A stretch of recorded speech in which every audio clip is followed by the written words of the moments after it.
Wow. I cried like 3 times in this episode. Like full tears. Well, you may not have been able to tell because it took almost 4 hours filming this episode, and I'm exhausted for her, listening to her story, and I can't wait to share her story with everyone because it is just, it's heartbreaking. It causes you to be angry. I'm angry for her. I personally went through all of the motions that I think saw people you go through. People who go through the misdiagnosis themselves. I've never seen Erin get angry, like visibly angry about the situation, except for this episode. Normally, I think she has a moment of logic where she's like, well, this makes sense how this could have happened. And then there were points in this episode where she was like, nope, can't find the logic in this one. And I know it crushed her, but it was also fascinating to see because, yeah, it is, it's a good one. It involves the military. It also talks a lot about isms in medical care, which I think is probably the boldest we've talked about this. So it's a little bit longer because we get deep in this one. Yeah. Well, let's get into it.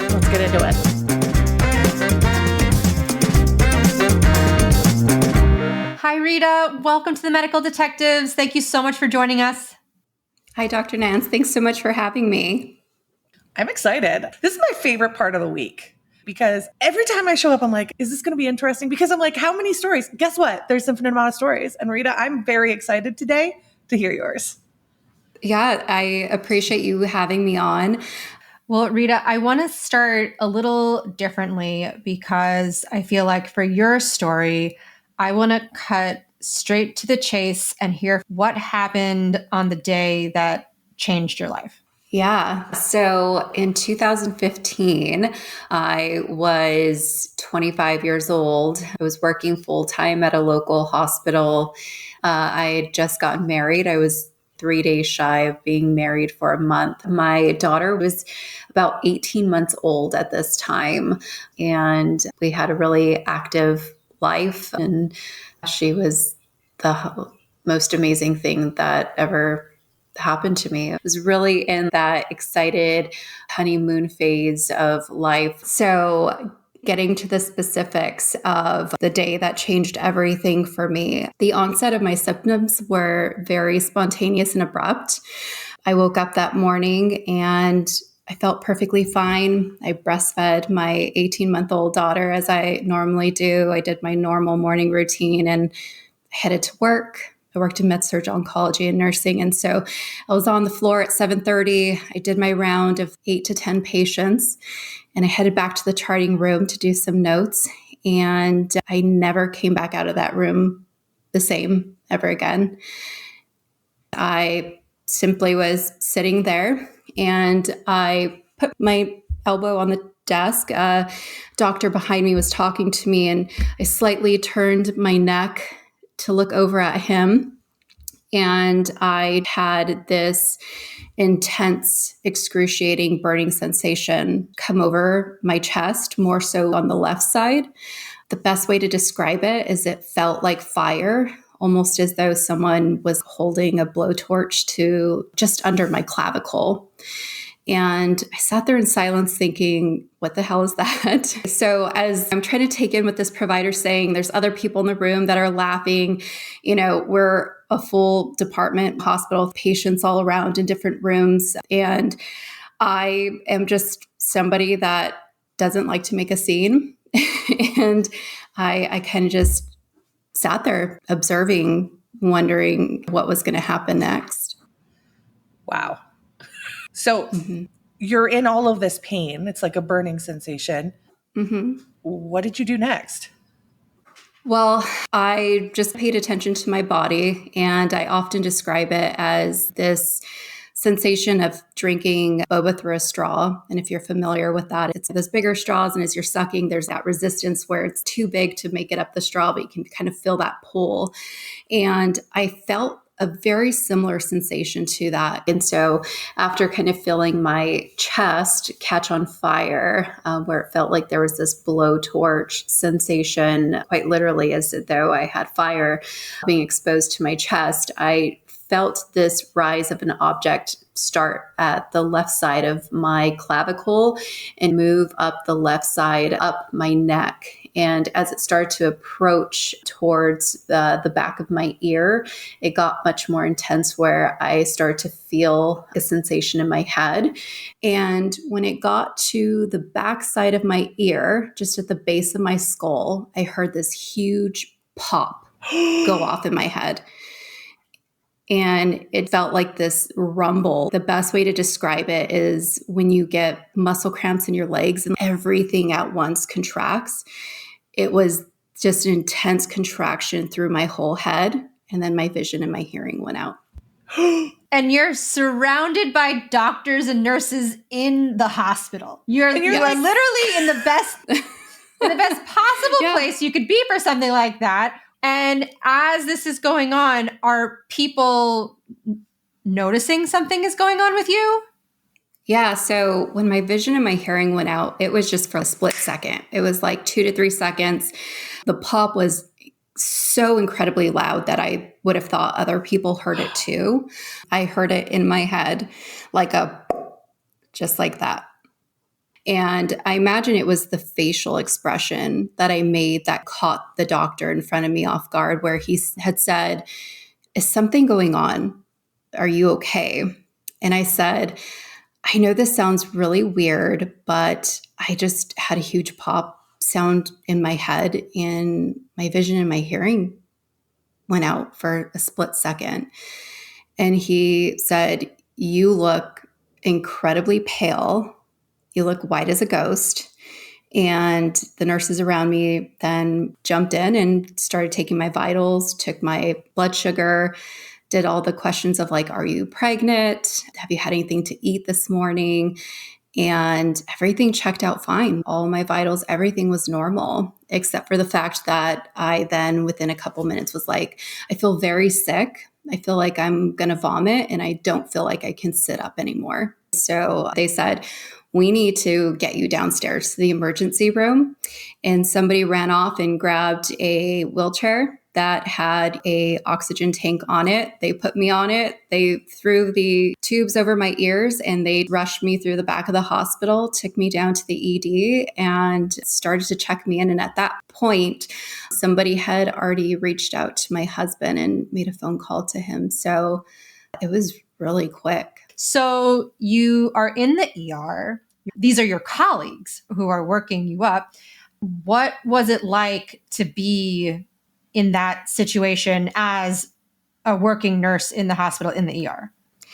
Well, I think it was really confusing at first because I had this like, maybe I'm perfectly okay. And I didn't hear what I heard because all these numbers seem fine. My vision seems okay, except for the fact that the back of my head feels like somebody took a baseball bat to it. It was at the left back corner of my base of my skull where it was just incredibly tender. Like you didn't even have to touch it. And I was met with a little bit of doubt and a little bit of like, oh, pride, I think I'm okay. Maybe I can go back up.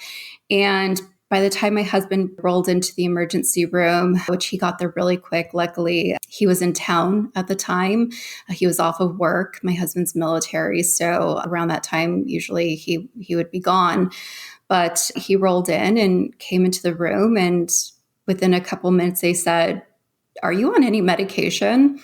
And I said, "No, I haven't taken anything." And they said, "Well, your fingers are turning blue."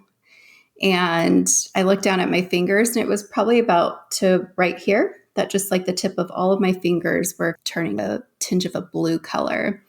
And they said, "We need to get you into a CT scan. We'll be right back." Within a couple minutes later, they come back. They hadn't even gotten me into a room yet. They were just in the triage area. And they said, we have a little bit of bad news. Good news is we think you're stable, you're okay. Bad news is we have a trauma alpha coming in to the hospital. So trauma alpha is usually when a very serious trauma comes in that's going to require all medical providers to be hands-on in attending to this individual. And so hearing that, I automatically knew that I wasn't going to be the first individual that they were going to look after. These individuals, rightfully so, would take up the necessary resources that would prevent me from being able to get scanned in a timely manner. So at that point, they wheeled me out into the waiting room and they said, we're going to put you right in front of the desk. You just hang tight with your husband. They told him, let us know if anything changes, but we'll get back to you guys in just a bit. And so we sat there for about 30 minutes and my husband looked over at me and he said, this is crazy. Because at this point I was just in tears. My head was in excruciating pain. My left ear felt I couldn't even describe it at that time. It just felt so raw. And he said, we need to get you out of here. Do you trust me to leave with you? And my husband, against medical advice, essentially kidnapped me from the hospital. He ran me out of that hospital quick and he took us to our home hospital, which is a military facility. And they took me in right away when we got there. So are you in the military or is your husband in the military? My husband's in the military. Yeah. And for people who may not know about this, because most people will have heard of the VA, and that is the medical services for if you are a veteran. But if you are active military, you and your family members have a separate hospital system that you get your health care from.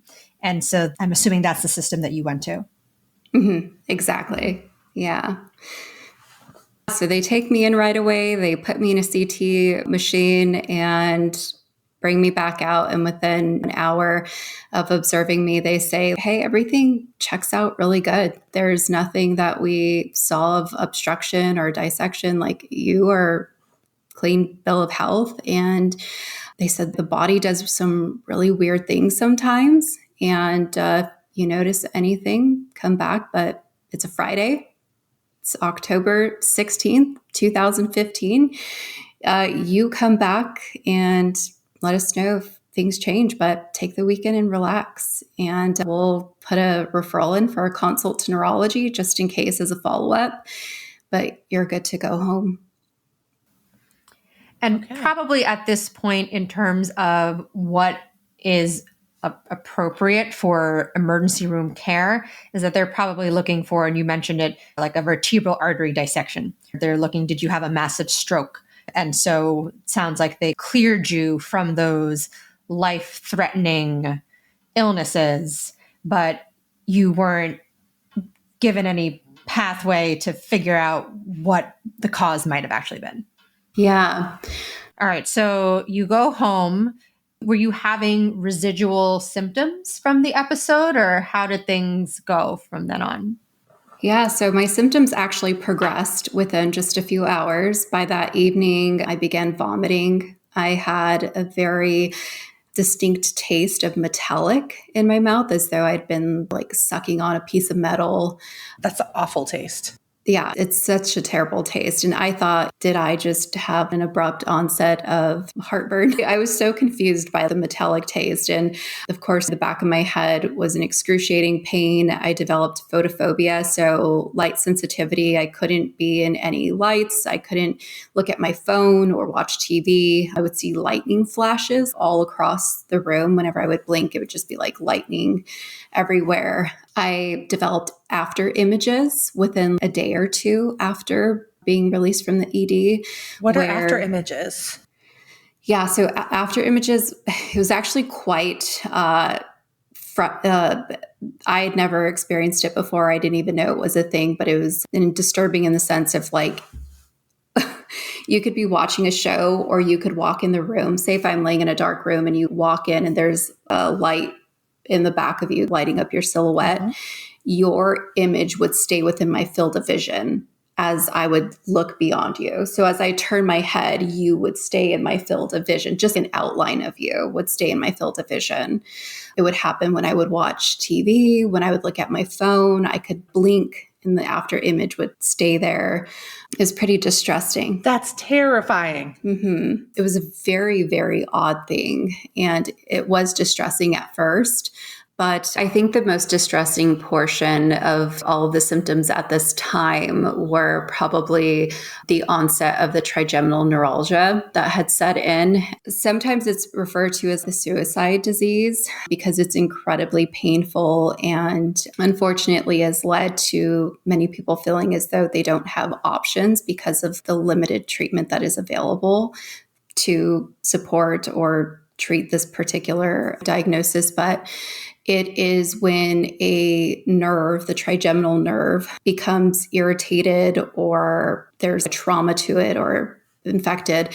And it is the most excruciating pain you could ever imagine. It goes slightly up your forehead into your mandible and your jaw, and it feels like you are being stabbed with an ice pick. It is worse than a toothache. It feels slightly like fire, like electricity. It is horrible. And it started around my ear area and then went into my face and into my jaw. And that was by day 2. And it was nonstop, just this severe pain that would take over the whole left side of my face to where I didn't want to eat. I couldn't sleep. I didn't want to brush my teeth. It was the most excruciating pain I think I've ever experienced. I'm just sitting here like, please tell me you went to the ER again. Yeah. Because I mean, did you go somewhere? Please tell me you did. Well, I have a couple more things to tell you. So I developed like muffled hearing. Yeah, I had muffled hearing in my left ear where it felt like I was on an airplane and like I couldn't clear my ear. I thought I was losing my hearing because it almost just felt like there was something over it. So I couldn't quite capture everything clearly, it felt like.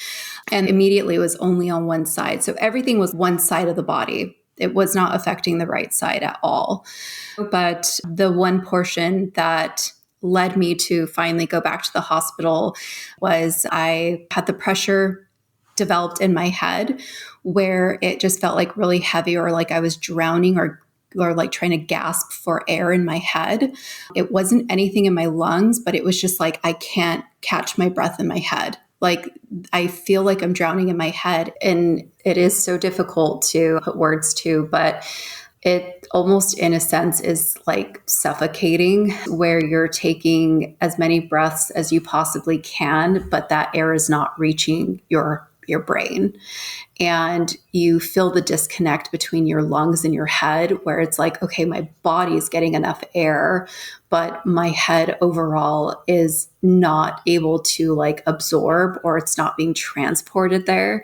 And I just remember this sensation of fullness, almost like my head was going to detach and just float off. And this annoying spasming sensation in the roof of my mouth where it felt like my palate was compressing and it made it feel like my nose was breaking. So I would get the spasm in the triangle area in the middle of my face and it was excruciating. And then on Monday morning, took myself after dropping my daughter off at daycare and I was supposed to go to work that morning. I was convinced they missed something and I called into work and I drove myself back to that emergency room and checked myself in for a second time. So this is just over the weekend, right? Mm-hmm. Correct. Okay, good. So you're having visual issues, hearing issues, sensory pain issues. When you go to the ER the second time and you're telling all these constellation of symptoms, what are they thinking about? Mm-hmm. My instinct is that they think I'm malingering. And I think that's because of how I was initially perceived when I checked in at the desk. I was met by this nurse, and I will never forget her name. She was incredibly unkind and disrespectful. When you check back into the system, they can see when you were recently there and what was done. And so she says, why are you back if there was a plan in place for you to go to neurology? And I said, my vision is being impacted. There's something wrong with my hearing. And she said to me, you better watch what you're saying or I'll make sure that you lose your driver's license. And there's something about military culture too, when it comes to malingering, right? Like you're trying to get out of work, you're trying to get out of duty. So after having that encounter with her, she came around the counter and had pulled out a wheelchair, told me to sit in it. And she told me to sit there and not move and that they would call me when it was my turn to go back there. And so by this time, when they did take me back, I was there for probably a good 1 to 2 hours. So we're going over family history. They're checking my ears. They're checking my vision. They go back over the CT scan and I'm there for about 3 hours. At this point, my husband had made it back to the hospital. They waited an hour and a half, the triage nurse, before she allowed my husband to come back into the emergency room with me.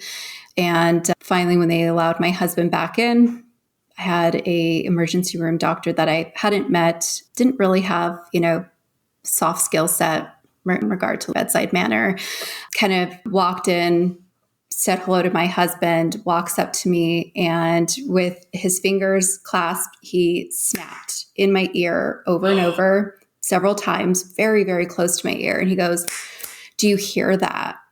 And I was taken by surprise, and he did that to my left ear. And I pulled away and I said, yes. And he gave a number, a figure of some sort. And he said, the auditory process for hearing is a particular number of decibels. And what you're hearing is this, which lets me know that you're not having any hearing issues. You're not losing your hearing. I know exactly what's happening to you. I see this all the time. He said, you have a block parotid gland. You need to go home and eat as much sour candies, fruit, whatever you can think of as you would like.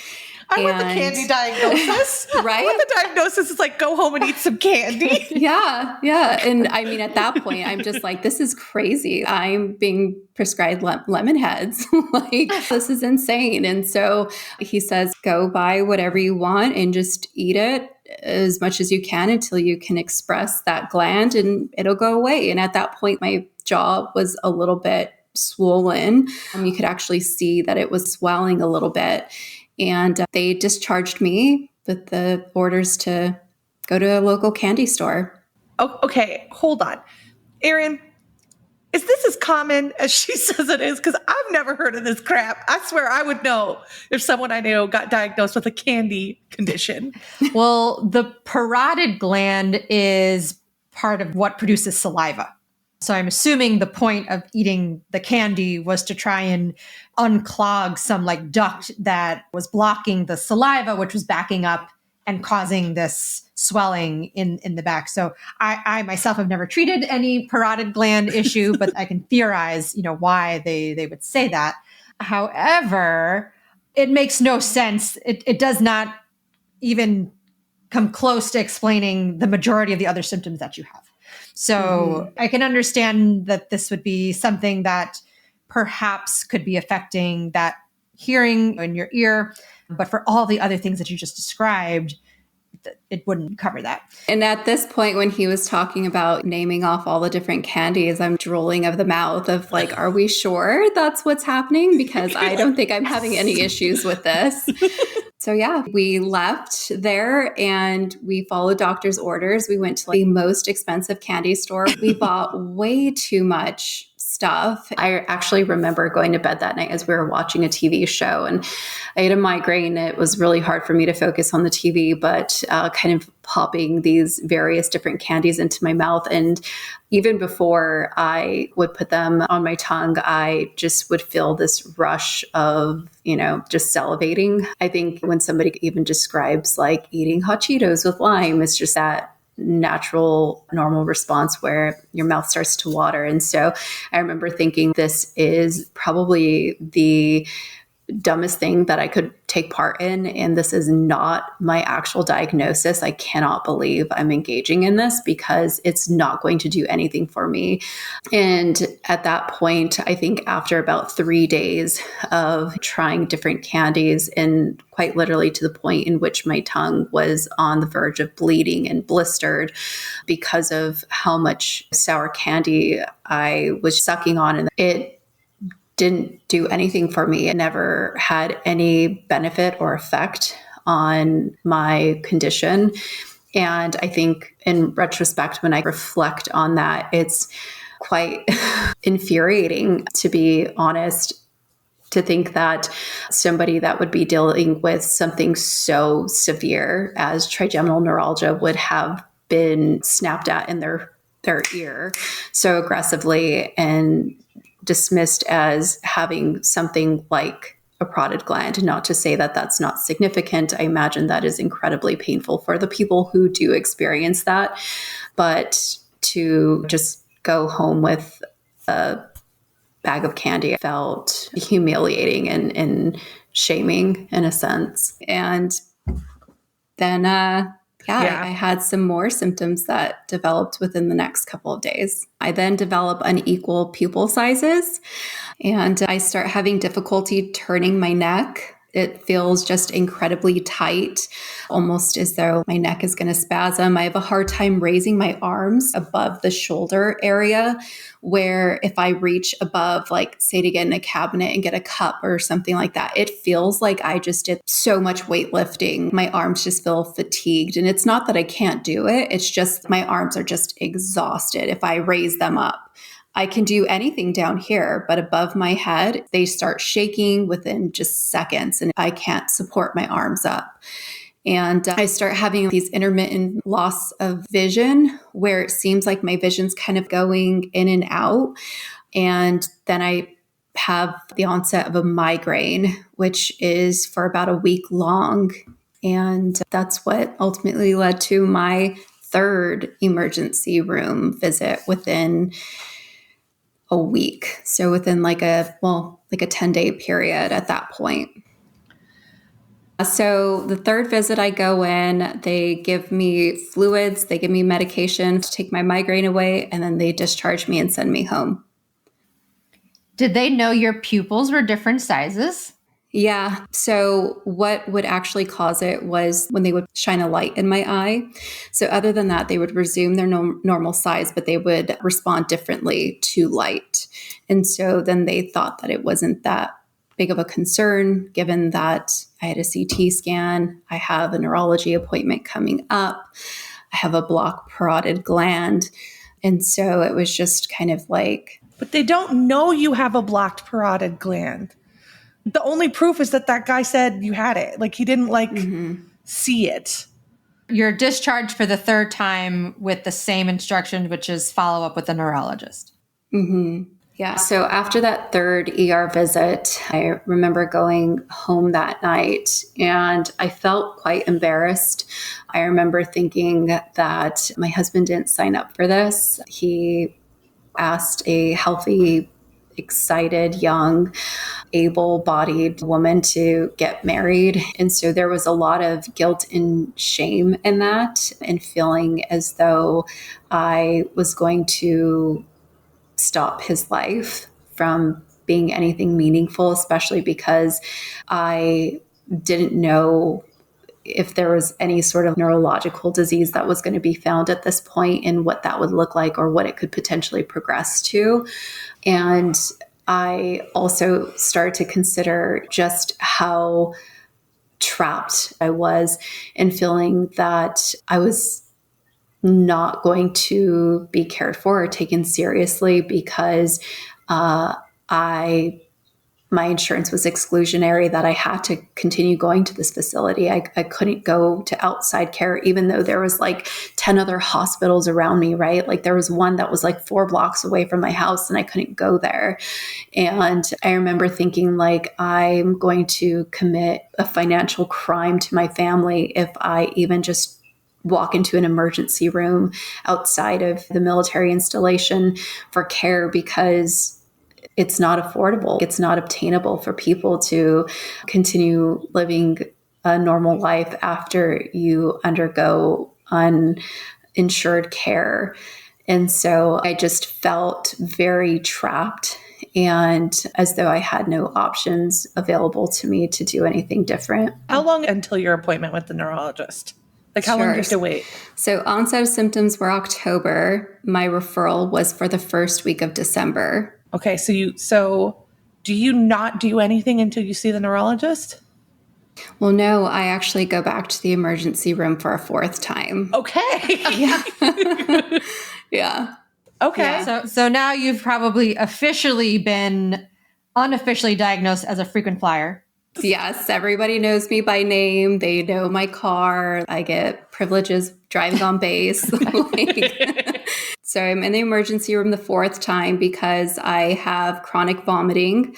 I have difficulty being upright. So sitting up is really challenging for me, and not because of balance, but because of it almost felt like vertigo. And also the pressure in my head was so much more intense when I was upright, whereas I had to constantly be laying in order to be okay.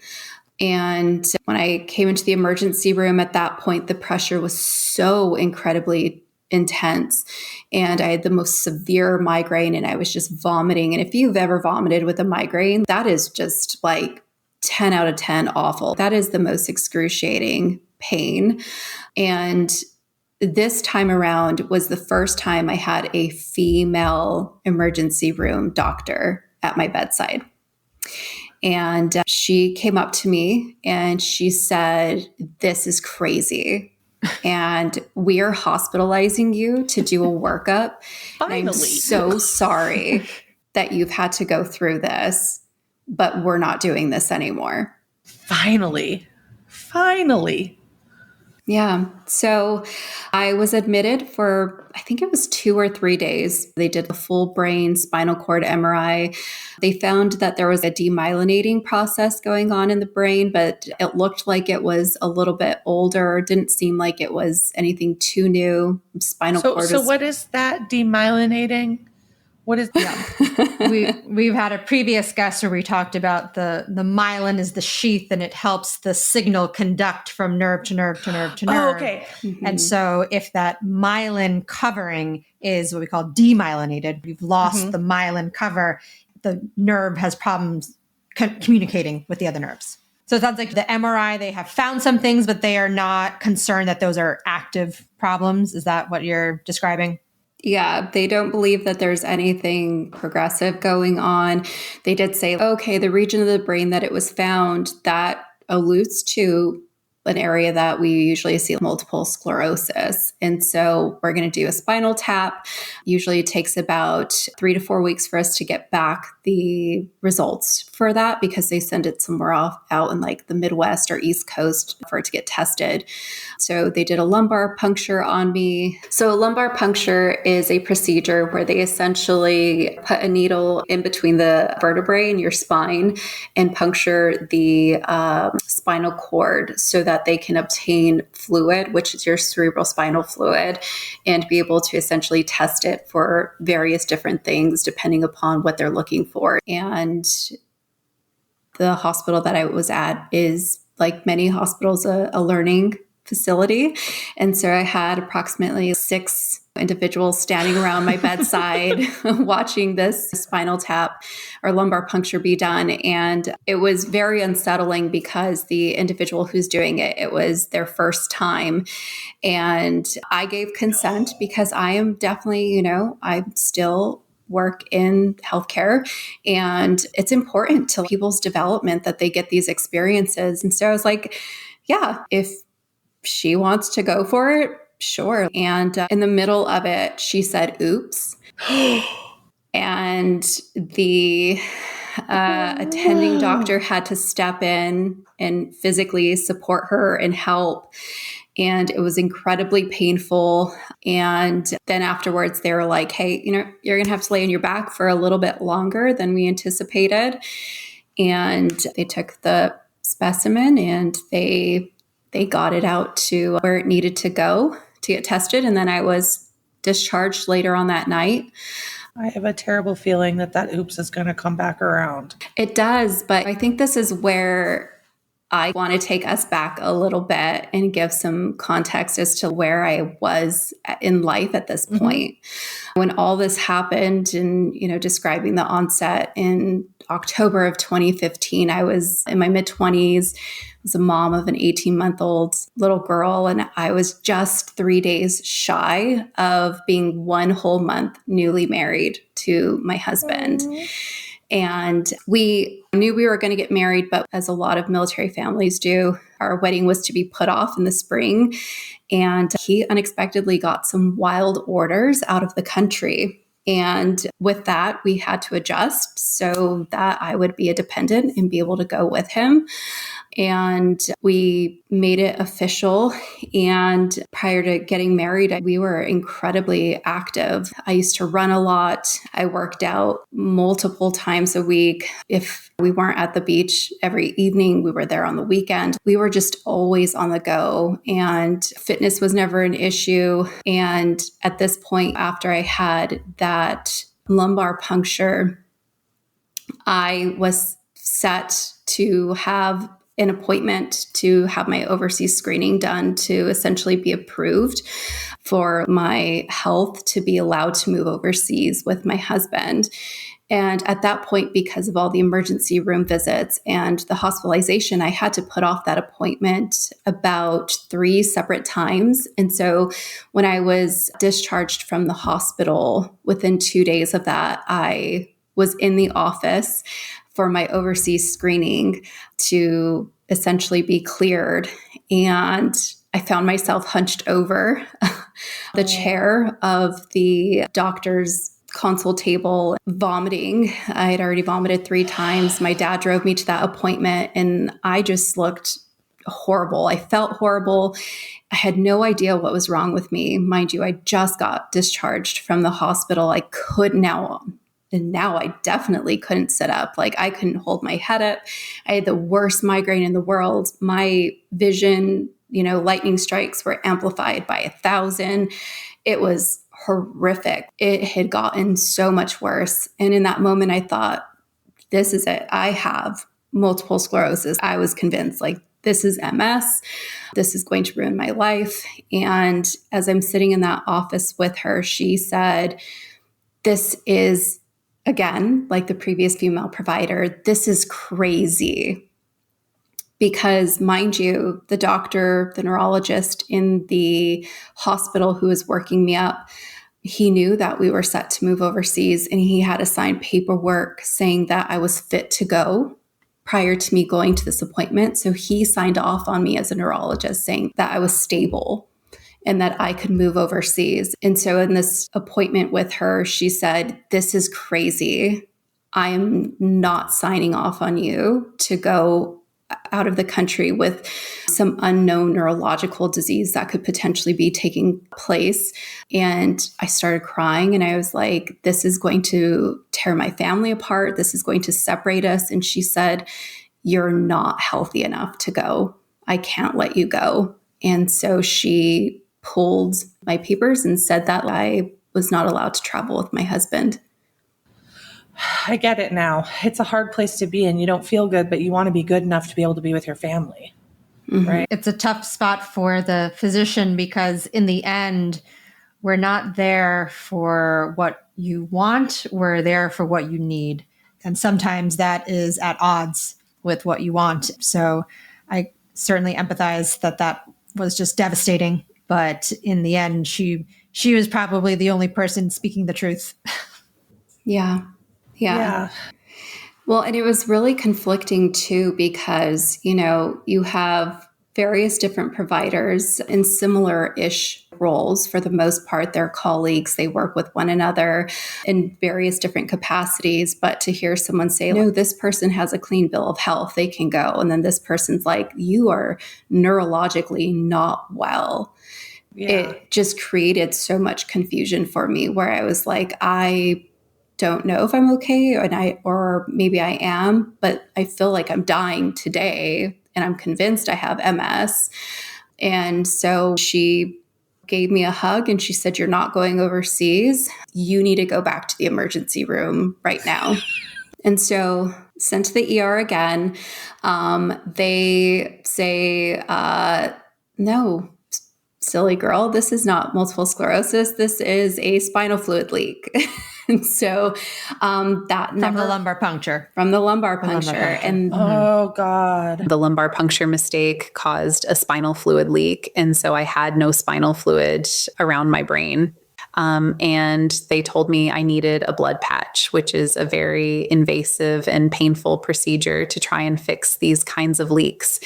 So I myself am not familiar. I know people who have spinal leaks from lumbar punctures do blood patches, but I myself have never been involved in that treatment. So what was that like? Oh, 100 times worse than an actual lumbar puncture. Like, it is, I will say, invasive in the sense that what you see is graphic and what you feel is even more graphic. Like, it is, you have to be sitting up, you're hunched over, they're taking fresh blood out of your artery and they're inserting that into your spinal cord.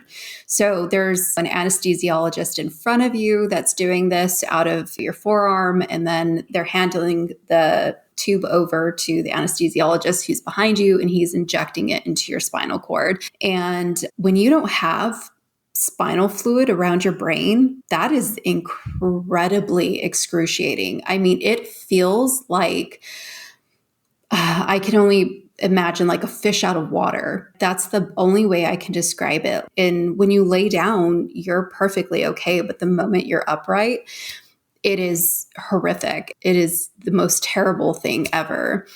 And so after that's completed, I have no more lightning flashes going on in my vision. I still have trigeminal neuralgia, excruciating pain in my ear. The back of my head still really hurts in that one location at the base of my skull. And I have a weird sensation of there's still pressure in my head, but it doesn't feel as intense. But then I developed optic neuritis.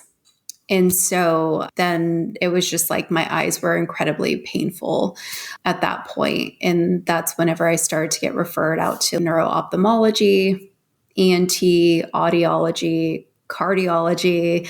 Dr. World Tour. Yeah. Oh, yeah. I call myself Mr. Worldwide, you know, because like I have seen everybody. Oh gosh. Yeah. I'd be so annoyed if I went through that process and to get so insignificantly better. I mean, I'm sure it felt good, but like what you're telling me is the really painful stuff stuck around. Yeah. Yeah.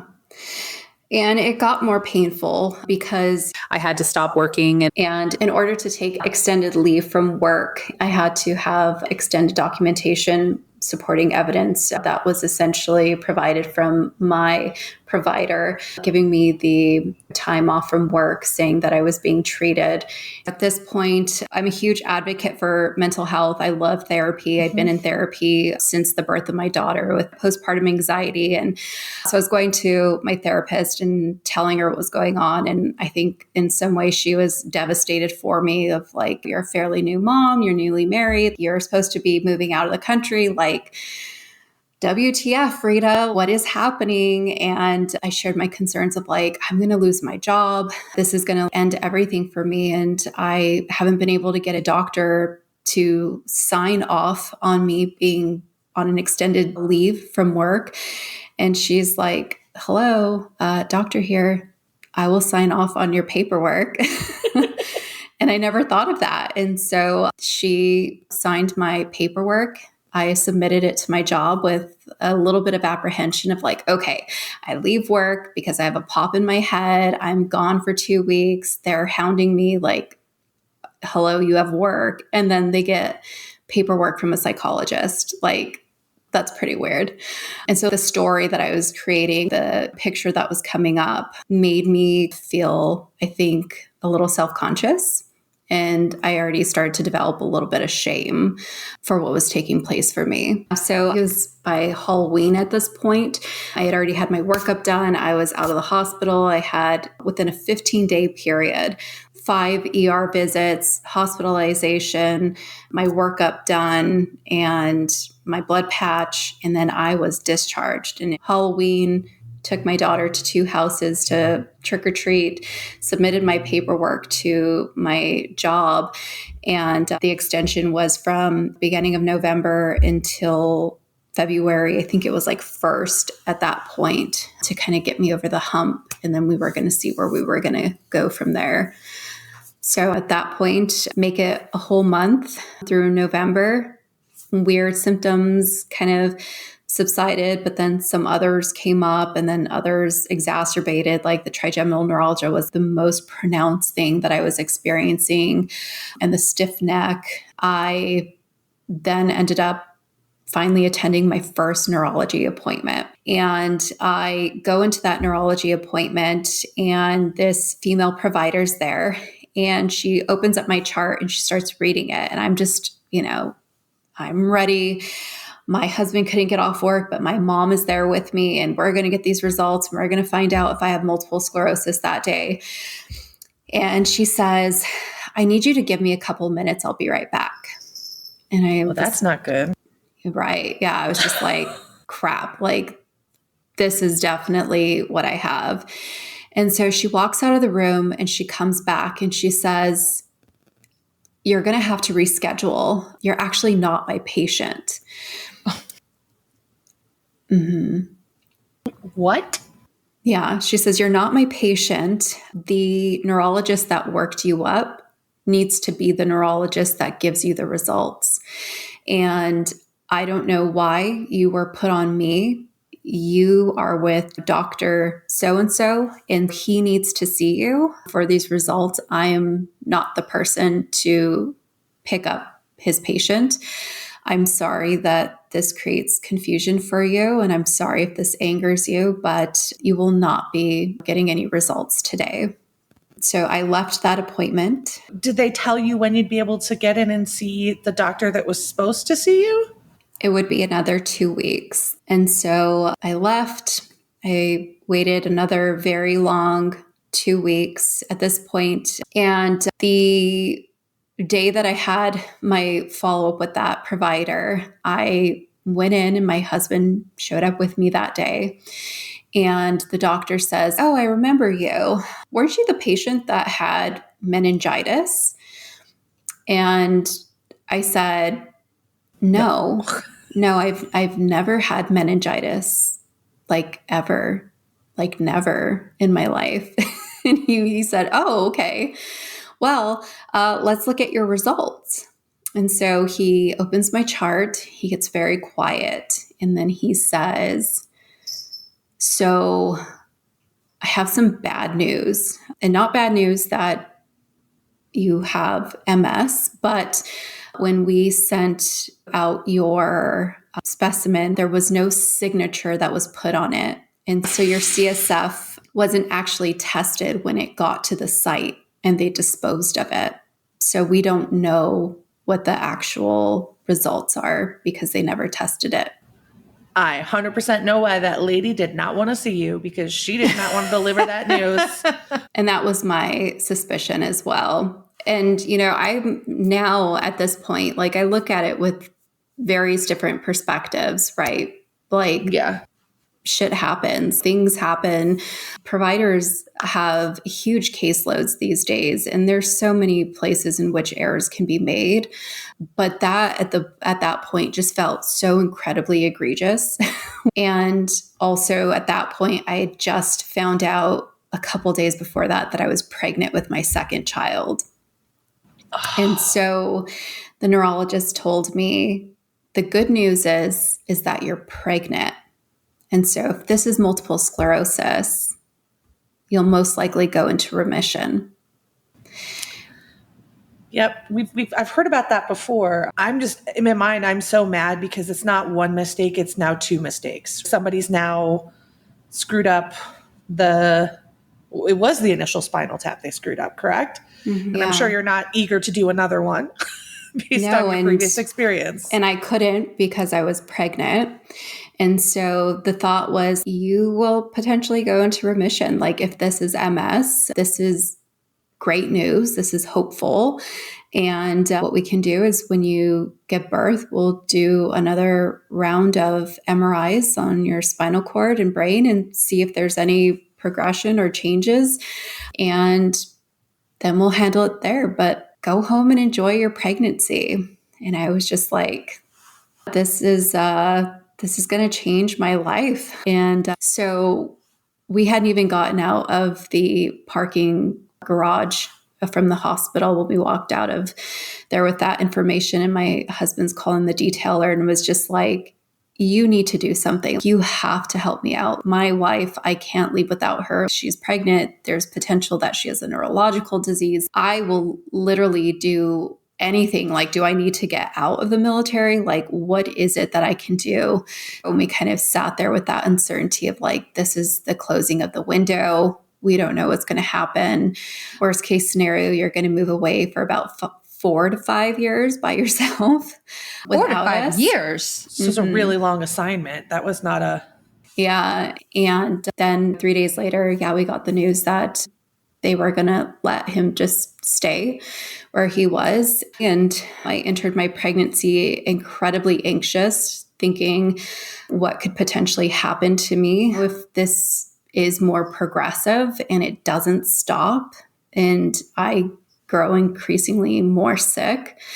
It was a really, really scary time. Who's helping to take care of your daughter? Luckily, my mom lived within the vicinity. And so for the most part, as I transitioned into my second pregnancy, it kind of became as though I enrolled in daycare. It felt like my husband began dropping me off at my parents' every morning when he would go to work. And I would... Daycare for you. Daycare for me. Yeah, because it was just like, there was so much uncertainty with how sick I felt. And then the pressure in my head increased over time. Whereas it came back and it got worse and it got worse and worse. And then it was both of my ears. And then I had optic neuritis in my right eye, and both of my eyes were being affected. And then the lightning flashes came back and the trigeminal neuralgia got worse. And everything just, times 2, just got incredibly worse. And then I started to gain weight incredibly fast with that pregnancy. And mind you, at the onset of my actual symptoms, I'm 5'10", and my weight was 165, 170 pounds max. And for someone like myself that's 5'10",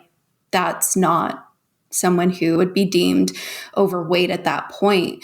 But as I moved through my pregnancy, I gained weight so incredibly fast. And then it turned into, you need to stop eating as much. You need to have portion control. And it was just so finger blaming, as if there was no self-control. I just started to be treated a lot differently. I noticed from that point on as I progressed through my pregnancy. And we talked about this last week also, how sudden increases or decreases in weight should be considered a warning sign, right? And even in someone who is pregnant, it is not normal to have massive shifts in weight. It's not just accumulation of fat. It can be fluid, signs of preeclampsia. These are really dangerous conditions. Yeah, absolutely. I was somebody who looked like they had preeclampsia. My feet were massive. My hands were massive. I couldn't get enough water, and I ate incredibly healthy, and I was being ridiculed for you need to make smaller portion choices. You need to eat less sugar. You need to reduce your carbs. You need to move more.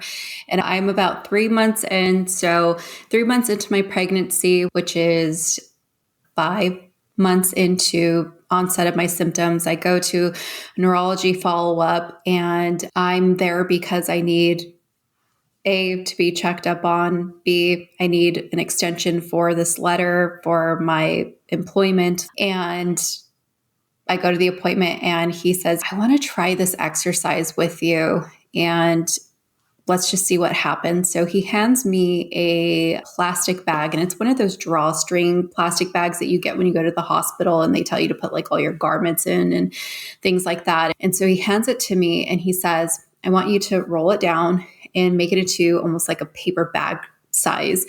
Put it to your mouth, and I want you to breathe in and out at the rate of what you would sing happy birthday. So I want you to sing happy birthday in your head, and then like that, in and out through the bag. So I'm sitting on the edge of the bed. My husband's in the room with me. I put the bag to my mouth and I start doing it. And in the middle of doing this exercise, he says, do you feel anything? And I'm looking at him and I'm like, because I'm starting to see stars. My hearing feels weird. I feel like I'm about to pass out. And he goes, I know exactly what is happening. And immediately I was just like, holy crap. Like I have a diagnosis. He's going to tell me what has been going on for me all these months. And he says, you're hyperventilating. Oh, come on. He says, you are hyperventilating and you are holding your breath. I think it's time that you go see someone for your mental health, because it could be psychogenic. This could be anxiety. And I think you probably need to talk to somebody. So the appointment starts to come to an end. And I said, because we don't know what this is, and say for some crazy reason it's psychogenic, can you at least extend the leave for me to be off from work so I don't lose my job? And he said, I'm not doing that.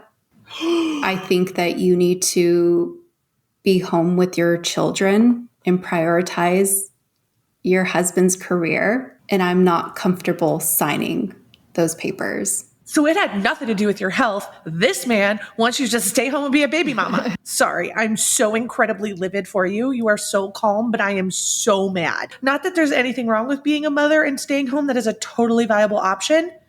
But you should not have to completely abandon everything if you don't want to. Nor should it be a doctor that has any effing say in what you choose to invest your time in. Mm-hmm. And you're not even asking to not work to stop work. You're asking to not work so you can continue to work. Yes.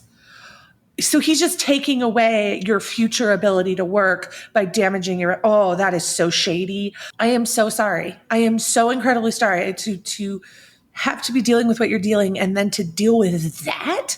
Mm-hmm. Oh, it was devastating. And the next day I had to go to work and I had to resign on the spot. I had to turn in my badge. I couldn't produce any sort of documentation to say, this is what's been going on for me for the last 4 or 5 months. And it was humiliating. I felt crazy, even though I knew I wasn't crazy, but crazy in the sense of like, people think I'm crazy. Like, I brought in a psychology note to excuse me from this. My doctor just dropped the P word on me last night, right? Like psychogenic, meaning this could be somatic. I was then told to prioritize my husband's career. And my mother had actually driven me to my job that day. And I was so devastated walking out of that hospital. And I just thought, this was supposed to be the best year of my life. I just got married. This was our happy ending. We got orders out of the country. I have a job that I love. This is everything that I've worked so incredibly hard for. And in an instant, it was completely taken away. And I was so confused. I just didn't understand why I couldn't rely on all the adults around me. Like, it felt like It was a me thing. I started crying there for a little bit because we always hear these stories and they're always so unfair. And what sucks is I know you're going to get to a better place, or at least I hope you do. And we're not through the episode yet, but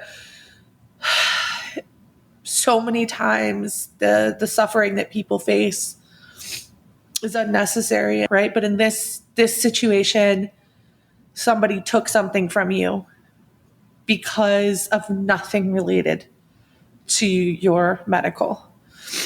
And I think that in a lot of ways is worse because you can't chalk that up to lack of experience or not knowing about the condition. I mean, that was someone who literally had no right to control your life, stepping in and trying to control your life. And that is just so incredibly screwed up. And I am so sorry that you experienced that. And I hope by the end of this episode that you still get your fairy tale, because I think you deserve it. Thanks. Yeah. And, you know, what you're describing is the biases that exist in healthcare. And that is a really difficult conversation to have. Like, it evokes so many different conflicting feelings for individuals because it is very political. And when you bring up that particular ism, which is sexism, Yeah. women's health issues are sometimes reduced to reproduction or weight or their mental health.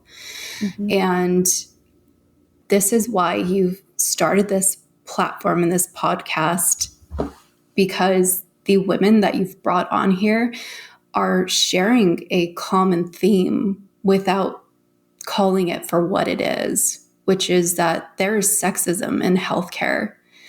And it involves really complex issues, whether it's gender biases, and it's a sensitive subject. And it's emotionally charged. It's challenged in very deep-seated beliefs and norms around gender roles. And that in itself of like, Rita, you need to prioritize your husband's career. Like you need to be at home with your children. That was very much the beliefs of somebody else's values. That wasn't mine. Mm-hmm. You know, I have values of being a mother, which is why I'm a mother. I chose to be a mother, but you don't get to define that for me and tell me that I don't get to work, or that whenever I actually experience health issues, that it's because of my mental health. Because if my husband went to that hospital, I'm pretty sure he would be given, you know, pain medication. I was never offered pain medication, not once. I was given migraine medication one time. And I'll tell you this, I wouldn't even accept pain medication because I wanted to prove that that was why I wasn't there. I wasn't drug seeking.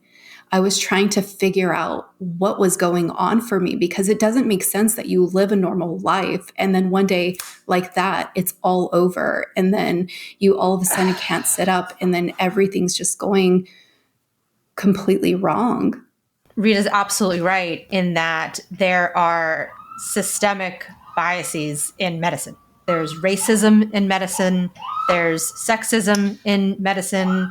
There's ableism in medicine. And all of those affect a doctor's decision-making, whether or not it's conscious or unconscious, right? Mm-hmm.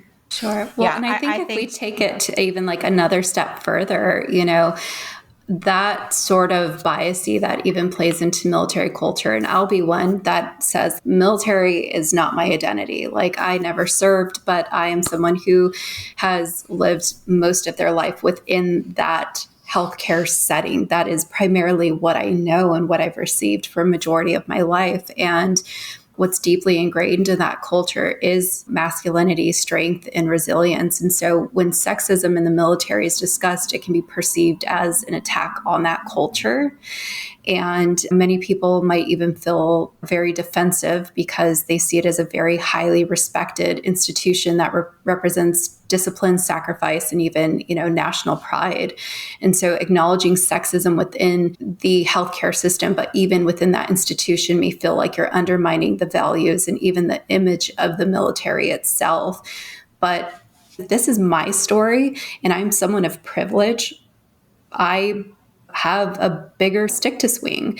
And if that's my experience, where I can essentially lose my job because I don't have the support of a provider, how is that going to affect other people who don't have the same privileges I do within that same healthcare system? But at that point, I was left with no other options. And I really just had to come to terms with my reality. So I adjust, I stay home, I adjust my life to finding ways to feel more comfortable. I teach my 2-year-old daughter how to call 911. And every day we had our routine where we knew where the phone was. And if something happened, this is grandma's phone number, and this is the button you push, and this is how you unlock mom's phone. And so we just developed this routine of like, okay, I could depend on my kid. If something happened to me and she needed to get a hold of anyone, that was just the trust that I had to develop and kind of like lean into the possibility of potentially dying in the presence of my daughter, because I was so sick of living in fear or being babysat by my parents or being bound by this uncertainty. And then when I was hit with this is potentially linked to psychogenic, it might be somatic, then it was just like, well, I'm going to go live on the rest of my life because you sure as hell can't figure out what it is. And I often reflect on that with how terrible it would be, the inability to get it right or to be an expert in a particular field, and how threatening it must be to have your credibility questioned when you can't figure out what's going on with somebody. And I imagine at some point it was like a pressure point on the ego. I can't nail down a diagnosis. This isn't working out. So what else can I blame it on? It's your mental health. And so I just moved forward with my life. I gave birth to my son. I followed through with my MRIs, and they were stable. And they essentially said, you do not have multiple sclerosis. The lesions didn't grow. They don't make sense with the symptoms that you continuously had, which never went away during my pregnancy. They just got worse. And they said, here's a referral to go to physical therapy. You have straight cervical spine. Maybe get that fixed, and good luck with the rest of your life. And that was it. And that took us to year 2. And so, year 3, I continued living with those same symptoms, no resolve, continuously explored. I went to one doctor and I was like, look, I had this happen before I got sick. I went horseback riding. Could this be Lyme disease? Did I get bit by a tick? And at one point I was like, this might sound crazy. Do you think I'm allergic to my husband? Like, is there a possibility? Well, and I mean, I was just finding the wackiest things online of like, there's actually people who have immune responses to their partners. And that is insane. And they were just like, you're crazy.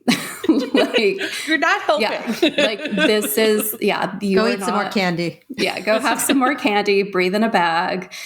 And so I just was like, all right, well, what can I do? And I overhauled everything down to like detergent in my house, hand soap, like any endocrine disruptor. I mean, I was so close to sleeping with crystals under my pillow at this point because I was just like, something has to give, right? This is insanity. None of this makes sense. Went to so many different specialty doctors. They're all perplexed by this. And one day I go to get on the freeway and I have at this point, my son's 2 and he's in the backseat. He's having a little bit of a tantrum. And I go to get on the freeway and it's tons of cars. I live in a really big city. And so as I go to merge, I get a little anxious and I feel my blood pressure rise. And immediately the pressure in my head increases. And then I feel my arms kind of go numb. And it freaks me out. And I as soon as I get on the freeway, I get off the next exit and I called my husband and I told him what happened. And he was like, maybe it's just anxiety. And I thought, fuck, at this point, maybe I just have anxiety. And I took all the back roads home and I felt really pissed off at myself. I felt like a complete failure. Like, God, now every part of my life is closing in on me.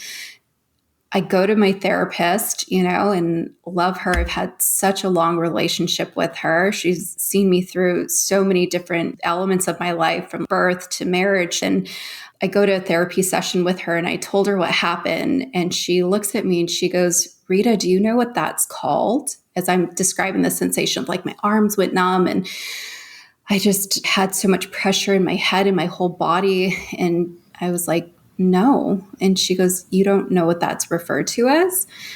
And I was like, no. And she said, that's hysteria. What you just described to me is hysteria. Wait, a modern day therapist said that? She did. Yeah. So what is hysteria? Yeah. So hysteria is a concept within psychoanalytic therapy. It's tied to Sigmund Freud, actually. But essentially, hysteria is the proposition of like how your mental conflicts and trauma experiences come out in the physiological response. And so there's a connection between the two. But isn't that like old-timey?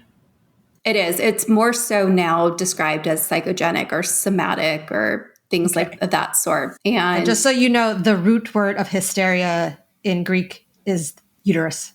Wandering uterus. Yeah, and 100%. So the moment I heard that, this was 2019, I'd been in care with my therapist for 4 or 5 years at this point. And I remember that was the day that my trust in her was severed, where I loved her dearly, respected her, learned so much. I mean, she was with me through so much. And when she dropped the wandering womb on me, I was like, I don't think I'm ever going to discuss a health ailment with you ever again. And that was really, really challenging for me. Like, I was incredibly, even to this day, when I reflect on that, it's so hurtful to have been told that. So we're 2019, right? We're 4 years into symptoms, never going away. They have all stayed the same, except trigeminal neuralgia has slowly started to dissipate. Like, that has started to kind of take a backseat. Now my vision is being even more impacted, where I'm kind of losing the peripheral at this point. I start to have pulsatile tinnitus and also vision where it's just like whoosh, whoosh. And it's like my eyes do that. So my vision does that in sync with my pulse as well as my hearing. And so some people may experience that if you've ever like lie down and go to sleep and you can hear your heartbeat like on your pillow. Mm-hmm. That's pulsatile tinnitus. Yeah. Which, I mean, it's fairly normal. Like, most people will experience it at some point within their lifespan. But when it's day in and day out and it's chronic and it's nonstop and it's within changing positions, it is so infuriating. It creates so much impairment in your life because that's all you can hear. And so I'm still going on with life, going to school, being a parent, trying to reduce my weight back to what I used to originally weigh prior to the onset of my symptoms. Things are not helping at this point. I'm like 50 pounds heavier than what I was at the onset of my symptoms. I then move into year 2020. Valentine's Day, I wake up of 2020, and just before COVID hit, I promised my daughter, she's like 4 or 5 at the time, I was like, we're going to go have a mom and daughter Valentine's Day. Aww. And we get up, we get dressed. I have that pain in the back of my head for some reason is a lot worse that day. And I then start leaking fluid from my left ear. And it's clear, but when it started, the onset, I had a huge pop in my head that I heard. And fluid came running out of my ear. And for about 2 weeks, it felt incredibly raw, where like when wind would kind of pass my head, it felt like you got out of a pool where your ear was wet. I was just continuously wet inside of my ear for about 2 weeks. And You didn't see someone when that happened? no, I at that point didn't trust going back to the emergency room. At this point, I've already had 5 ED visits, prescribed candy, prescribed plastic bags to breathe in. At that point, it was just like, I didn't know what to make of it. And I called my ENT at the hospital and said, I'm leaking fluid from my ear. They brought me in within a week and they said, oh, we know what this is. You have eustachian tube dysfunction and we think you have allergies. They prescribed me allergy medication and they said, maybe you need tubes put in your ears because for some reason for 5 years, you've had all these issues with like pressure in your ears and all this. So we'll talk about it. We'll schedule you a follow-up. I go home. Another week passes and my ear is still wet inside. It's very raw. It hurts.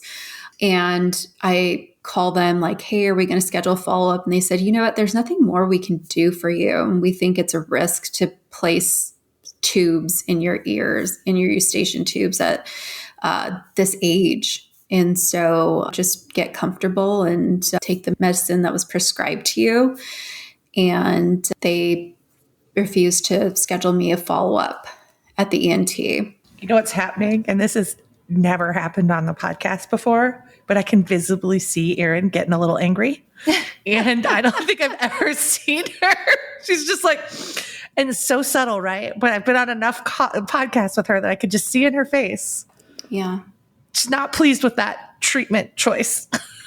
Well, you know, I know very little about ENT, but I do know that there is a test that you use to test the fluid to see what type of fluid.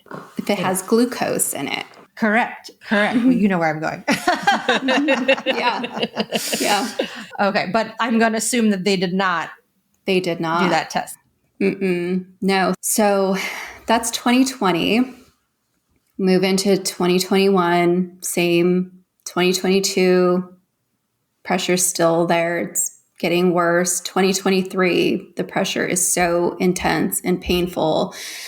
And this is the year where I kind of have come to terms with the fact that I'm going to die young, that nobody's going to figure out what is wrong with me, and that my kids will not grow up to have me around.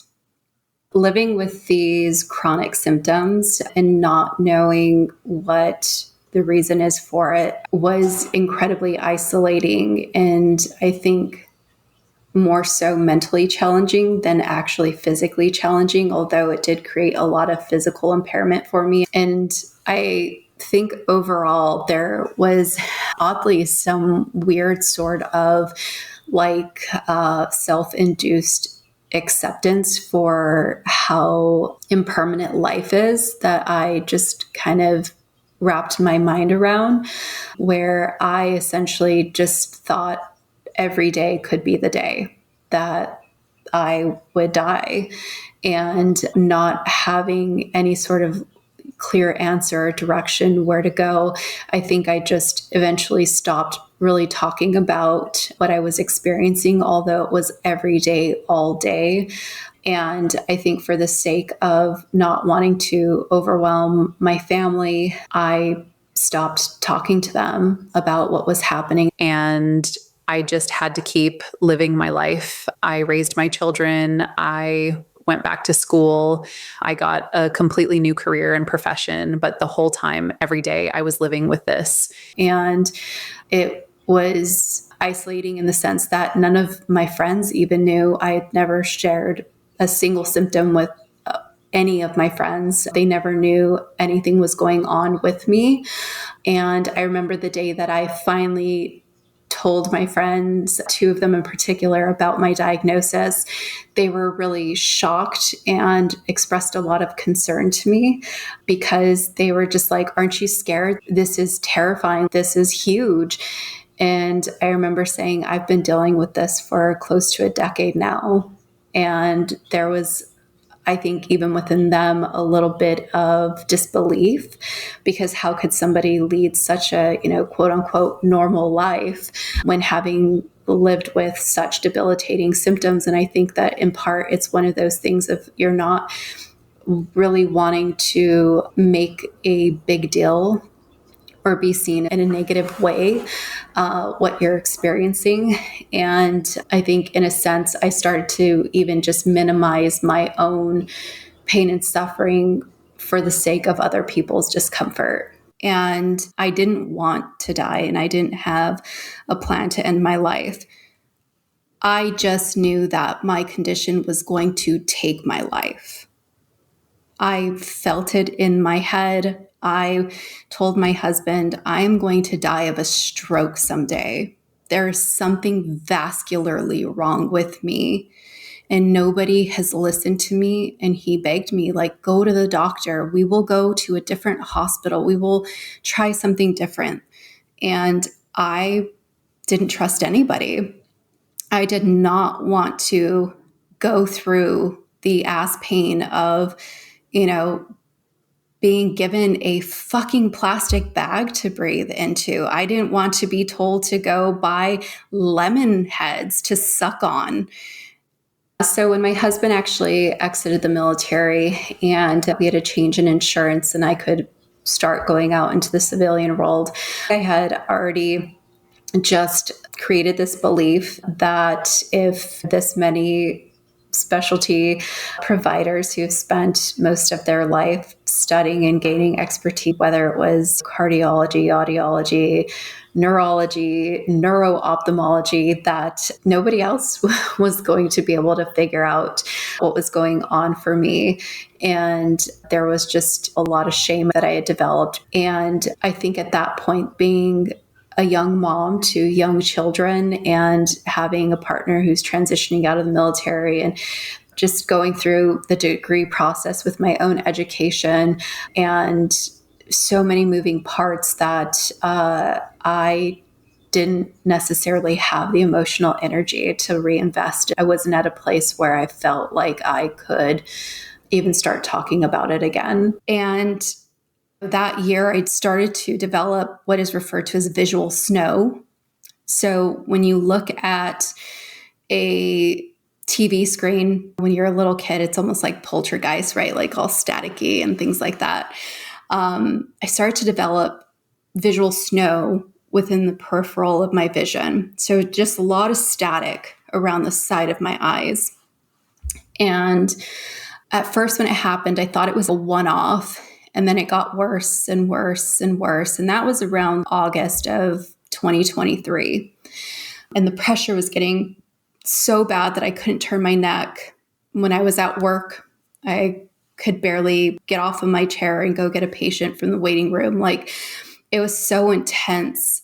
And it wasn't because I couldn't physically walk. It was just like the pain was just so excruciating. And here I am, sitting with people in the worst times of their lives and they're helping them move through the emotions. And yet I'm ignoring and pushing away my own experience because these people trust me, but I don't trust the other people that are supposed to help me.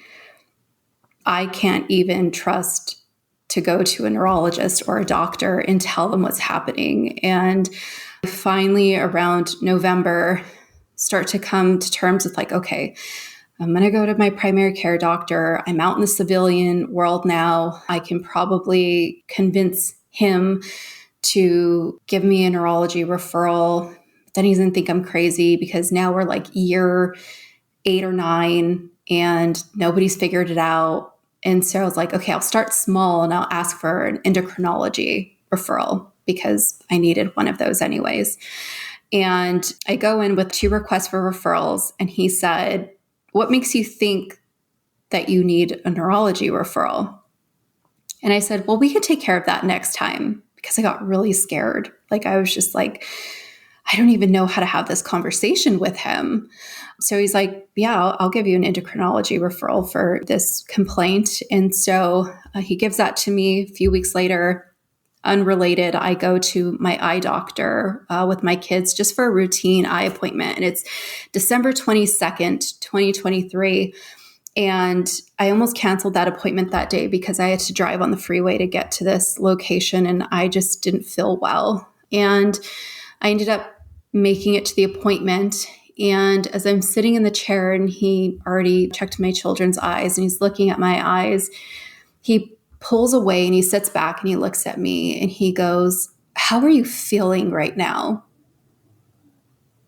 And I said, "Why do you ask?" And he says, "I need you to tell me the truth. How do you feel?" And I said, "I feel like I'm dying." And he said, "You're on the verge of losing your vision right now. And I think you have a condition that we need to get you to the emergency room to be treated for." But this was the first time that a doctor ever looked at me and said, "I see that something's wrong with you. There's something there." And mind you, I had been to neuro-ophthalmologists. I had been to ENT audiology, like neurologists. I've had everything. And I've listened to this podcast where women say, like, I had to fight to get that referral. I had to fight to get that MRI. I didn't have to do any of that. I, if anything, had excess of like roll out. And so going back to if you're questioning somebody and their level of expertise, right? Not just one doctor, but like 10 specialists, the common denominator is me. And so, well, also the common denominator is those were all military doctors, right? And this was one of your first civilian experiences. Is that correct? This was the first civilian doctor that I had. And by the time I made it to this provider and he said, "There's something wrong with you. You need to go to the emergency room." By the time I walked out of that office and I got in my car, my doctor's office was calling me and said, "We need to do an emergency telehealth appointment with you right now." I stayed in my car. They met with me within 5 minutes and they said, "We're going to hospitalize you. We're going to do a workup and there's going to be MRIs and there's going to be another spinal tap done." And Is so this the same hospital system? No, completely different hospital system. Okay. So I go home, I pack up all my stuff and I'm ready to be at this hospital for, 2 days. And once I go to check in, they say, "Oh, we're not checking you in." And I was like, here we go again. Like, what is going on? And they said, "Let's just process you through the emergency room. No one's here. We'll get it done fast. Then you can go home." So they do the spinal tap first. And whenever they do that, they measure the opening pressure when they do it. And so for me, my opening pressure for the lumbar puncture was 35. And correct me if I'm wrong, Erin, but for like a normal human, it's supposed to be between 13 and 24, I believe. Yeah, you're way over the normal limit. So it's super almost double. Mm-hmm. Mm-hmm. Yeah. And so once I feel that needle go in my back, I immediately feel the pressure come down. And when he puts it in to the emergency room doctor, puts it in my spinal cord, he says, "Yep, you have intracranial hypertension, and this is going to save your vision." So I was diagnosed with idiopathic intracranial hypertension. And essentially, it is when your body produces too much cerebral spinal fluid in around the brain. Essentially, the amount of pressure that was being put on my brain was causing me to lose my vision. And it was impairing my hearing, when I would get anxious or bear down or change positions, the increase in blood pressure would increase the pressure in my head, which would make sense why sometimes I felt like my arm would go numb. And everything that I had experienced completely aligns and makes sense with that diagnosis. The moment that I had the spinal tap, I immediately just felt this relief take place within my head where it kind of just felt light and almost like clear in a sense. And I wasn't quite sure what was happening until the doctor had said, yep, you have intracranial hypertension. This is what's going on for you. And I remember just sobbing so incredibly hard. I think I was just in such disbelief that something so simple as that could pinpoint what was going on for me, but also that I had had one previously done and it was missed. And in that process of having sat up after that and having the ability to turn my neck with ease. And I think that's what's so interesting about this is that, you know, over those years, I would get so much chronic neck spasms. I would have such a difficult time, you know, turning my neck. My husband and I would often joke about me being Batman, where I'd have to turn my whole body to talk to somebody because I had no range of motion in my neck. It was just incredibly tight. And it was like I could finally turn my neck. I could just feel light. I stood up. I didn't have the whooshing in my ears and my vision didn't pulsate to the rhythm of my heartbeat. And it was so fascinating where I just thought like, it was that simple. Like it was that simple. That is the thing that changed my life. And I remember walking out of the hospital that night and going into the parking garage, and I felt this tremendous amount of just weight lifted off of me. And when my husband and I got in the car, I just cried the whole way home. I could not, I think, contain just the grief or disbelief, but I just think more so the emotional sadness that I had to essentially ignore for years and put on a face that everything was okay with me so that I wouldn't play into the narrative that was presented so early on that it was in my head, that there's something going on with her from a psychological standpoint. It was very short-lived though, because then that's what kind of made me fall into a state of tremendous anger and also a state of extreme bitterness where I was very mad. And I'd like Molly, our producer, to tally up the number of times you said you had pressure in your head during this interview, because you basically were complaining about this diagnosis the entire time. Mm-hmm. For 10 years. Shouldn't have they been able to figure this out the time they did the first spinal tap? So when we went back in the records, there's no opening pressure that was ever recorded for that lumbar puncture. And I have to say, because I have done lumbar punctures myself, and depending on what you are doing the lumbar puncture for, you may not measure an opening pressure. So for example, if you are doing a lumbar puncture because you're concerned about infection, you're doing a lumbar puncture just to get a sample. So you do the puncture, you collect the fluid, you send the fluid off to be cultured. Now, in this case, they were looking for this diagnosis. So that's why they did that as part of the lumbar puncture. But for a lot of people who think, like, why didn't they just do this? Or how come they didn't just order this test? A lot of times you have to know what the diagnosis is to order the correct test. So in this case, they, obviously this is what it at least confirmed that you had too much pressure inside your brain and spinal cord system.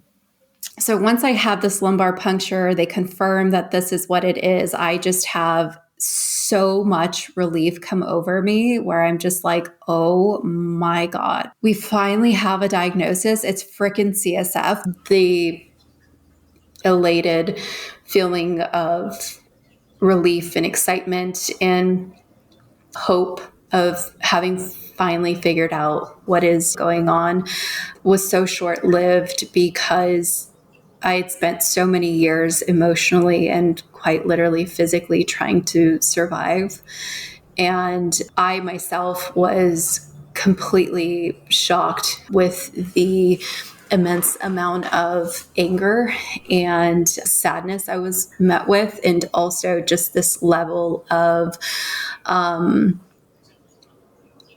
think there's no other way to describe it, which is depression, which for me is incredibly foreign, but I felt incredibly paralyzed. Like I didn't know how to move forward. I was convinced that I was going to die from this. And now I had to figure out a way to live and heal and essentially, as ridiculous as it sounds, almost forgive these people for what they didn't know.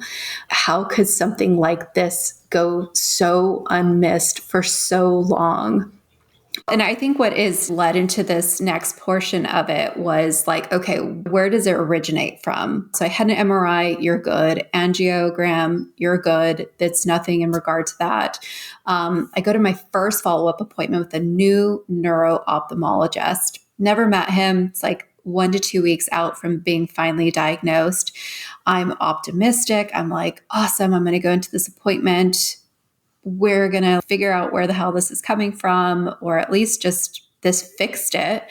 And I go into the appointment. He walks in, and within 2 minutes, he tells me that my condition is because I'm of obesity, that I am overweight, and this is what has caused my condition. And the onset of my symptoms, I was in pretty good shape. I didn't have a high BMI. And that's one thing that I pointed out. But because of how I physically looked in front of him, I couldn't convince him otherwise. And I told him I'm not willing to accept that reason or rationale for it. And he said, well, this happens to women your age, women who are overweight. It's primarily in women. That's, the cause of it. And I said, did you even look at my record? Like, can we take a trip down like 9 years of memory lane? I got diagnosed 9 years in 3 months after the onset of my first symptoms.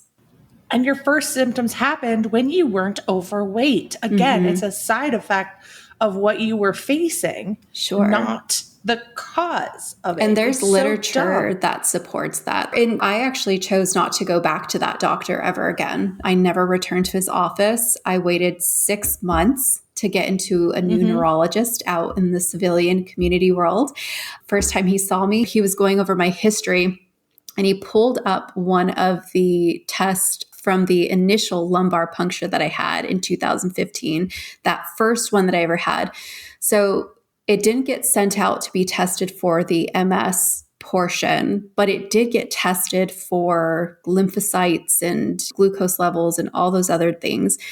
And the interesting thing that they missed was that I had 100%,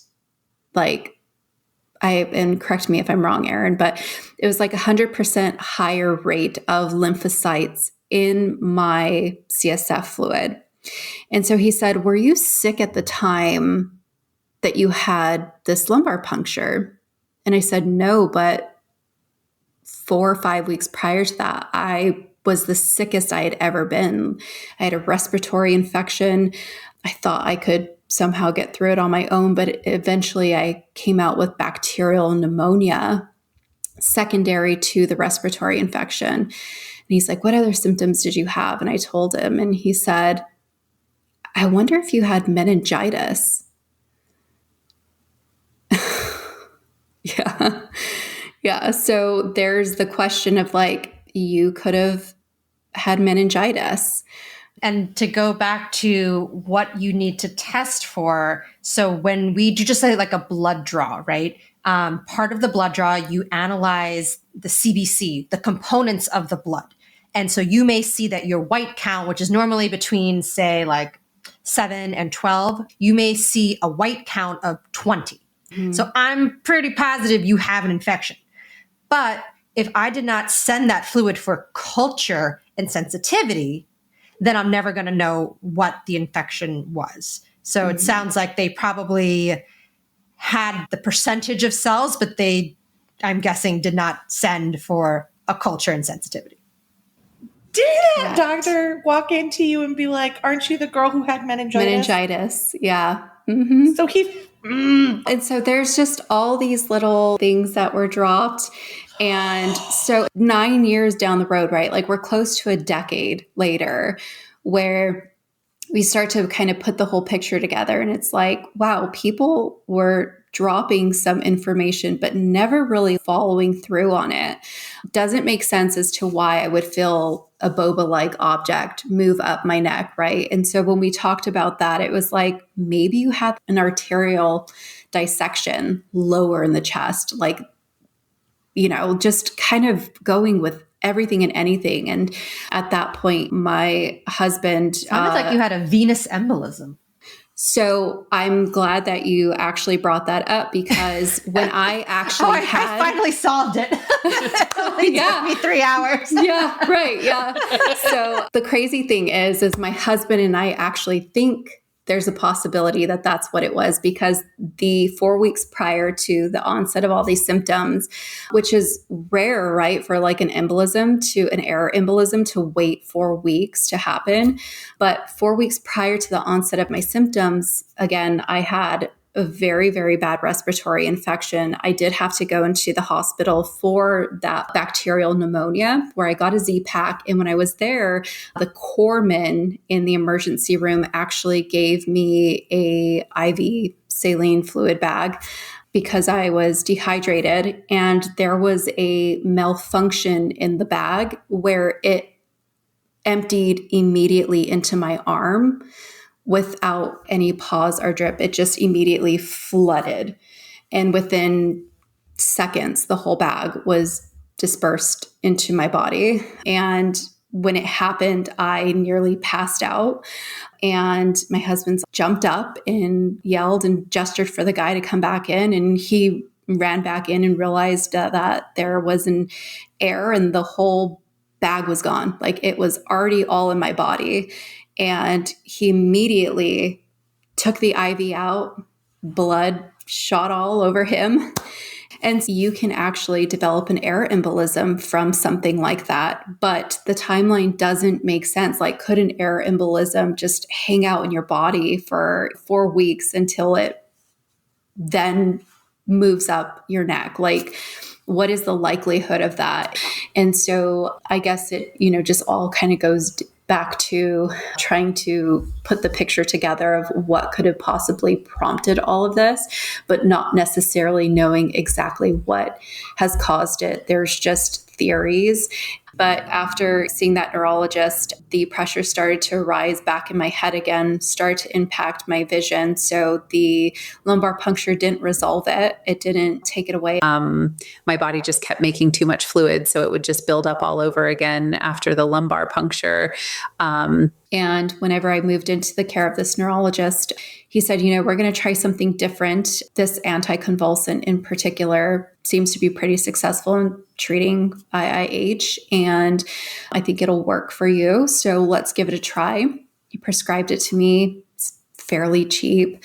I took it home, and with that medication usually comes the side effects that are incredibly unpleasant. It impacts your cognition. There's also, for some people, there's the mental health perspective of it, increasing symptoms of depression. It's been linked to suicidal ideation for some individuals. And luckily for me, this medication has worked amazing. But I just have a very difficult time recalling my words. Well, it sounds like you've at least found something that has brought you some relief. Mm-hmm. Yeah, absolutely. I do still have the residual effects of, my ear issues. And although my vision is quite stable and I no longer have any of the visual snow or the after images, lightning strikes or sensitivity to light, I do still occasionally get, the whooshing through my ears and within my vision. And I think the point of sharing my experience, I was really apprehensive for various different reasons because it's hard to say that I was part of a system that essentially I felt like failed me. This is a very intimate, raw part of my life, but my purpose in sharing this with other people was in the hopes of if someone else out there was hearing this and said, like, this is similar to what I experienced. Because had somebody told me that this is what it was, or I had any sort of inclination, 8-7 years ago, the life that I would have led would have been so different because it took so much of my life. It took so much of my children's childhood away from me because all I could focus on was trying to stay alive in those moments. And it makes me incredibly sad because now I'm in this state of trying to envision what life looks like in the future. And to go back to what I said, it was never because I wanted my life to end. It was because I didn't see myself being able to live with this condition without it taking my life because of how severe it was. And there was potential that it would have taken my life had I not gone to that doctor that day. I'm just 1 year post my diagnosis. And I think last year was a really difficult year. I had to look at this flawed healthcare system and it feels heavy. It felt heavy, as though like there's this overarching reach or theme of we're doomed with this healthcare system. But I think acknowledging that both can exist at the same time, right? Like we can have an exhausted healthcare system, we can have a flawed healthcare system, we can have a caring healthcare system, but nonetheless, it can be really difficult to navigate when you have something so chronic and something so complex. And this platform in itself, I think, is going to highlight even just some of that external validation that, as we're talking, women need in order to navigate that, because it's incredibly isolating. And I also want to say back to you, I know sharing your story was probably really hard, especially since I don't know if your husband's still in the military, but that's always a complicated situation as well. And I think that I had a friend who went through some medical situations through military doctors and had similar experiences. And I'm going to make her listen to this episode because I think she will feel less alone in what she experienced. I think every military spouse should listen to this podcast. I think this will probably put on military wives' pages. They love the Facebook. They are a mob, you guys. Like, they run deep. Yeah. Well, thank you, Rita, so much for sharing your story, for being so open and so vulnerable. It's really a privilege to hear your story.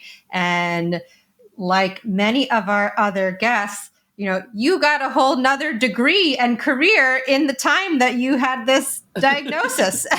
Yeah. And so I find that the most common theme for our guests are that they come out stronger and more educated and better advocates and better people. Oh, yeah, 1000%. And I think that what it does is it induces a level of curiosity. And with that, you can't help but just grow and continue developing. And I feel so fortunate for even how difficult it was. I think it made me a much better, well-rounded person. And I love how much it added to my ability to show up for people in a very different capacity today. So I'm very, very, as toxic positivity as that sounds. I hate that. It doesn't. But It doesn't sound toxic at all. It sounds like the right level of positivity. There's nothing wrong with looking for a silver lining. You can still admit that a lot of things sucked, while also admitting you learned a lot and grew from them. That's not toxic. That's optimism. Yeah. Hope is not bad. Thanks, Rita. Thank you. Yeah.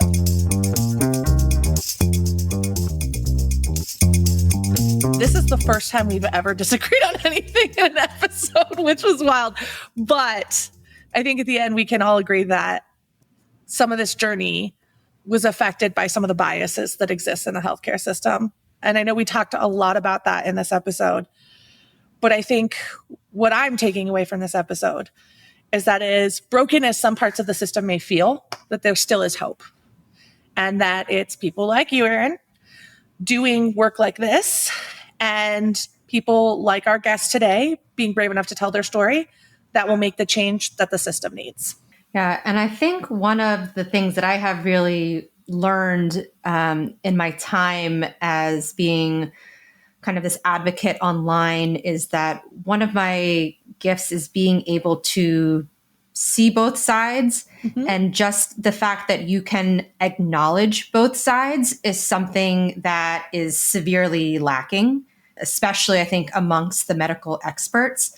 And that I think you talked about it so brilliantly that, and also Rita as well, you can have a really messed up healthcare system and also a healthcare system that is life-saving and phenomenal. And you can meet doctors who unfortunately don't give you the time of day. And then you can meet doctors who go above and beyond to make sure, you know, that you're taken care of.